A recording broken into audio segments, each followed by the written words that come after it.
press the bell icon on the YouTube app and never miss a सभी को जय हिंद दोस्तों, आप सभी का हार्दिक स्वागत है जय हिंद रिएक्शंस पर। आशा करता हूं कि आप सभी लोग बहुत अच्छे होंगे। तो आज हम आपके लिए एक बहुत ही इंपॉर्टेंट वीडियो लेकर आए जिसमें आप देखेंगे कि फिर से एक बार बांग्लादेश में हिंदुओं पर अत्याचार शुरू हो गया। तो इसी मुद्दे पे आप देखेंगे पाकिस्तान की मशहूर पत्रकार शैला खान को, जो कि इंटरव्यू लेंगी भारत की बेटी और सुप्रीम कोर्ट की दबंग वकील नाजिया लाइक खान जी का। तो ये वीडियो काफी इंपॉर्टेंट होगी, आपको बहुत कुछ जानने को मिलेगा। तो इसे अंत तक देखें और चैनल पे नए हैं तो चैनल को सब्सक्राइब कर दें ताकि हम आपके लिए लेटेस्ट और नॉलेजेबल वीडियोस लाते रहें। तो चलिए पहले ये वीडियो देखते हैं और अंत में इसके बारे में बात करेंगे। जय हिंद, जय भारत। शायला। और दोस्तों, आज का जो शो है वो बहुत ज्यादा इंपॉर्टेंट होने वाला है, बहुत से लोगों का होश उड़ने वाला है, क्योंकि बांग्लादेश से कुछ ऐसी वीडियोस जो कि आपको स्क्रीन पे नजर आ रही हैं, ये एक दफा फिर से बांग्लादेश के स्टूडेंट रोड पे निकल आए। ये जो क्लिप्स हम आपको दिखा रहे हैं ये ढाका के हैं, जहाँ पर स्टूडेंट प्रोटेस्ट कर रहे हैं। इनके हाथ में एक झंडा आप देख रहे हैं, ये ब्लैक और सफेद है, जो कि कहा जा रहा है कि आईएसआई के फ्लैग से मिलता जुलता है। आपको क्लियर करते चले जाएं कि आईएसआई का फ्लैग भी कुछ इस तरह से ही है। लेकिन ये नारेबाजी अब क्यों है? शेख हसीना वाजिद तो चली गई है इंडिया, अब जो है मोहम्मद यूनुस है, लेकिन अब भी स्टूडेंट जो है कुछ तब्दीली चाहते हैं। वो क्या चाहते हैं हम आपको बताते चले। वो ये चाहते हैं कि बांग्लादेश के अंदर शरिया लॉ आ जाए, कुछ ये चाहते हैं कि बांग्लादेश का जो लॉ है वो एंटी मुस्लिम है, और कुछ का ये कहना है कि भाई कुछ हिंदू जो स्टूडेंट है उन्होंने जो है गुस्ताखी की है तो उनका सर तन से जुदा हो जाए। और ये बहुत ज़्यादा जो है ये चीज़ें वायरल हो रही है। बांग्लादेश 2 महीनों से स्टेबल नहीं हो रहा, और कहीं ना कहीं पर इसका जो डायरेक्टली इनडायरेक्टली इम्पैक्ट इंडिया पे पड़ता है। वजह ये है क्योंकि इंडिया का जो बॉर्डर है वो बांग्लादेश के साथ भी कोई छोटा बॉर्डर नहीं, बहुत लंबा बॉर्डर इंडिया बांग्लादेश के साथ शेयर करता दिखाई देता है। बांग्लादेश में एक दफ़ा फिर से प्रोटेस्ट का आगाज़ हो चुका है, और उसमें इस्लामी टच भी है और कहीं ना कहीं एंटी इंडिया टच भी है। हमारे साथ इस वक्त शो पे मौजूद है नाजिया लाइक खान। इनसे बात करेंगे और जानेंगे कि बांग्लादेश के अंदर ये नया तमाशा क्या शुरू हो रहा है और ये किस टाइप की जो है ये डिमांड अब स्टूडेंट करें। तो thank you so much Nazia ji हमें ज्वाइन करने के लिए। Thank you. वंदे मातरम, भारत माता की जय, जय Jagannath. Thank you so much Shaila, इतने वाइटल इशू पर मुझे इनवाइट करने के लिए। इस जगह पर भी, चाहे वो पाकिस्तान हो, चाहे वो बांग्लादेश हो, चाहे वो भारत संवैधानिक देश हो, कहीं पर भी अगर आप मुसलमानों को रिफॉर्म करने की बात कहेंगे, मुसलमानों को एडुकेट होने की बात कहेंगे, मुसलमानों को आप अश्लीलता और बेहूदगी से दूर करने की बात कहेंगे, तो वो आपके ऊपर चढ़ाई करेगा और इस्लामिक एजेंडे को लेकर के वो कहीं ना कहीं आपको रौंदने की और आपका गला काटने की कोशिश में तो लग ही जाएगा, हर हालात में लग जाएगा। पुतला जलाना, सर तन से जुदा करना, तलवार निकालना, पत्थर मारना, मंदिरों को तोड़ना, मंदिरों में बैठी हुई प्रतिमा को तोड़ना, स्वामी को, संत को, महंत को गालियां देना, हिंदुओं को अंधभक्त बोलना, गोबर भक्त बोलना, संविधान को ना मानना, लॉ एंड ऑर्डर को ना मानना, मदरसे में रेप करना, मदरसे में जाली नोट छापना, मदरसे के अंदर बेहूदगी करना, इस्लाम के जस्टिफिकेशन पर अपनी सारी ठरकबाजियां निकालना, ये तो नॉर्मल हो चुका है।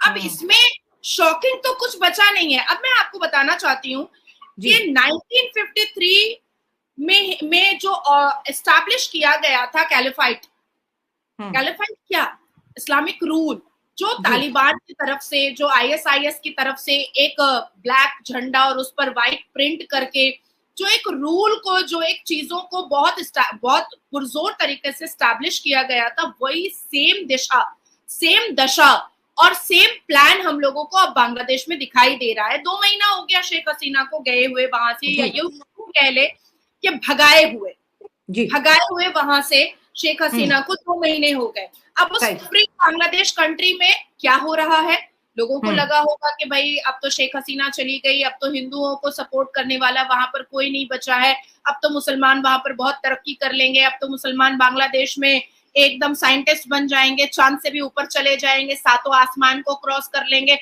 सूरज में जाकर के बैठ जाएंगे और चांद में जाकर के वो गलाला करेंगे। तो ऐसा लोग मुसलमानों ने सोचा था।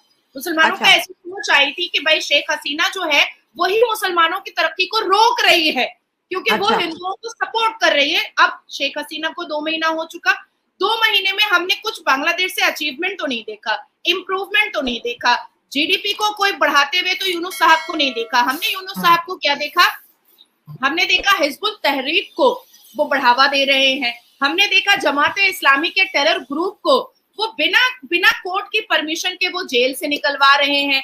और 2009 में शेख हसीना ने हिजबुल तहरीक को जिस हिसाब से बैन किया था, और पूरी दुनिया ने बैन किया था हिजबुल तहरीक को, और आईएसआईएस के झंडे को 1953 के में जो एस्टैब्लिश किया गया था, उसके बाद फिर धीरे धीरे पूरी दुनिया ने बैन करवाया था उस झंडे को, ब्लैक बैकग्राउंड और व्हाइट प्रिंट को।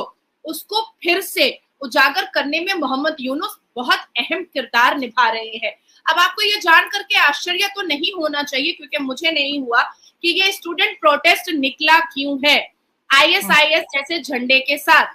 ये स्टूडेंट प्रोटेस्ट निकला है कि बांग्लादेश में जितने भी संत हैं, महंत हैं, मौंक हैं, और जितने भी मंदिरों में पाठ पूजा होती है, उस सब को बंद कर दिया जाए। उस सब को बंद कर दिया जाए, और बांग्लादेश प्रॉपर इस्लामिक देश होना चाहिए, जहां पर शरिया इम्प्लीमेंट होना चाहिए, और उस शरिया के माध्यम से हम मुसलमानों को जो मर्जी आएगा करेगा, लेकिन इस्लामिक पनिशमेंट इम्प्लीमेंट नहीं होना चाहिए। जैसे पाकिस्तान इस्लामिक देश है, लेकिन इस्लामिक पनिशमेंट आपके यहाँ नहीं है कि कोई रेप करेगा तो उसका औजार काट दो, कोई चोरी करेगा तो हाथ काट दो, कोई जना करेगा, इस्लामिक झूठ बोलेगा तो जुबान काट दो। जैसे आपके इस्लामिक देश में Pakistan is an Islamic country, लेकिन इस्लामिक पनिशमेंट नहीं है। पर आप यूएई ले लो, आप मिडिल ईस्ट ले लो, वहां पर इस्लामिक देश है, प्रॉपर इस्लामिक देश है, और इस्लामिक पनिशमेंट भी है।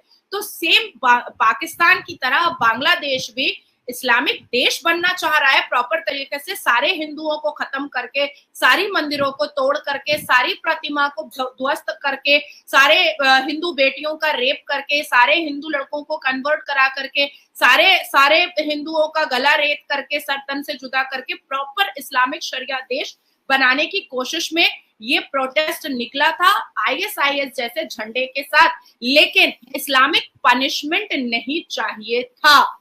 अब आती है बात कि ये बहुत खतरे की बात है हमारे भारत के लिए भी, और मैं एक्सेप्ट करती हूँ इस बात को कि जिस तरीके से एक बांग्लादेश के एक स्टूडेंट का नाम उजागर हो रहा है, महफूज आलम, जो नया हिजबुत तहरीक के ग्रुप का लीडर सामने नजर आ रहा है, नया हिजबुत तहरीक का लीडर, जो बांग्लादेश को प्रॉपर इस्लामिक टेरर ऑर्गेनाइजेशन के द्वारा टेक ओवर करना चाहता है।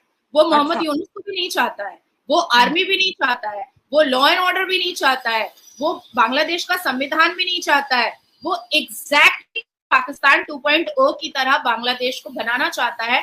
आप महफूज आलम की जितनी भी तकरीर और जितनी भी स्पीच और जितने भी स्टेटमेंट आप सुनिएगा, वो हिजबुत तहरीक को, सोचो आप, जो 2009 में शेख हसीना ने बंद किया और पूरी दुनिया ने उसको बंद करवा दिया, सालों डेकेड पहले उसको वो उठा करके लेकर आया है महफूज आलम, और मात्र 30-32 साल का है, और वो टेक ओवर करना चाहता है पूरे बांग्लादेश को। अब आती है बात कि एक होता है फ्रीडम ऑफ एक्सप्रेशन, एक होता है फ्रीडम ऑफ स्पीच, एक होता है फंडामेंटल राइट, जिसमें मुझे लगता है कि पूरी दुनिया इन तीन चीजों को, हर एक लोगों को अनुमति देती है कि आप अपना फ्रीडम ऑफ एक्सप्रेशन जरूर दिखाएं, आप अपना फ्रीडम ऑफ स्पीच कभी भी हैम्पर ना करें, आप अपने फंडामेंटल राइट्स आपके कोई नहीं छीन सकते हैं। दैट्स ट्रू, पूरी दुनिया इसको अप्रूव्ड भी करती है और एक्सेप्ट भी करती है। लेकिन इस फ्रीडम ऑफ एक्सप्रेशन में अगर आईएसआईएस जैसे झंडे निकाले जाए,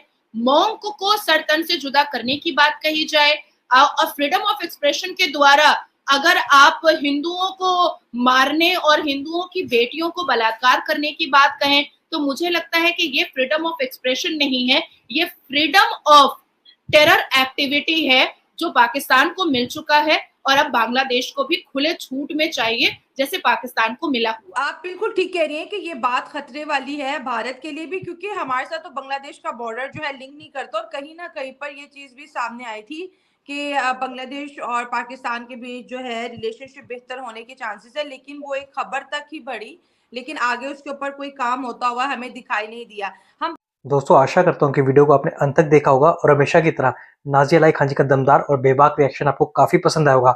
अगर आपको वीडियो में जानकारी मिली है तो इसे लाइक और शेयर जरूर कर दें और अपने विचार हमें कमेंट सेक्शन में लिखकर जरूर बताएं। और एक बार फिर चैनल पे नहीं है तो चैनल को सब्सक्राइब कर दें ताकि हम आपके लिए ऐसी लेटेस्ट इंपॉर्टेंट और नॉलेजेबल वीडियोस लाते रहें। तो चलिए फिर मिलेंगे ऐसी किसी जबरदस्त और दमदार वीडियो में, तब तक अपना ध्यान रखिए। जय हिंद, जय भारत।